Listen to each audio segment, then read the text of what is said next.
D'abord poser une gerbe de fleurs au mémorial des victimes du génocide de Kigali, puis allumer la flamme de l'espoir qui brûlera pendant 3 mois, aussi longtemps que les 100 jours du génocide de 1994. C'est une longue journée marquée par plusieurs étapes auxquelles les Rwandais sont déjà habitués.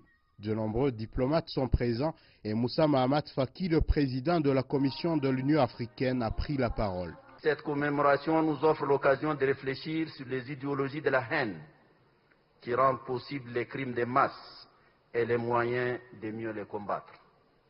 Dès lors, la conjoncture nous impose une mobilisation accrue en appui aux valeurs qui fondent notre humanité commune. Les idéologies de la haine dont Moussa Mahamat parle s'appuient sur l'idée que la vérité sur le déroulement du génocide reste encore une difficulté à accepter. Paul Kagame, le président du Rwanda. Ceux parmi nous qui ont perpétré le génocide ou y ont assisté passivement sont aussi des nôtres. La volonté de dire la vérité, de payer le prix et de réintégrer la communauté est une si grande contribution.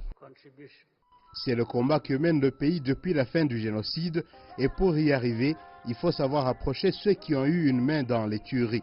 En ce jour de commémoration, dans toutes les prisons du pays, le service pénitentiaire du Rwanda a décidé de réunir tous les prisonniers pour le message de réconciliation. Mwamini, une femme de 59 ans, condamnée à perpétuité pour crimes associés au génocide, témoigne avoir joué un rôle, mais a son message particulier à lancer. Lors des témoignages sur les tueries, certains prisonniers voulaient nier ce qu'ils ont fait, mais moi, je les interrompais en leur disant qu'il ne fallait pas résister, car nous avions participé à ces massacres. Nous avons été sur des barrières où l'on tuait les gens, et ce n'était pas par hasard, car même ceux que nous tuions étaient nos voisins. Depuis la fin du génocide, une semaine de mémoire et de deuil national est toujours prévue pour permettre de parler du génocide, son histoire, ses causes, ainsi que sur la façon de le prévenir. Étienne Gatanazi, CGTN français, Kigali, Rwanda.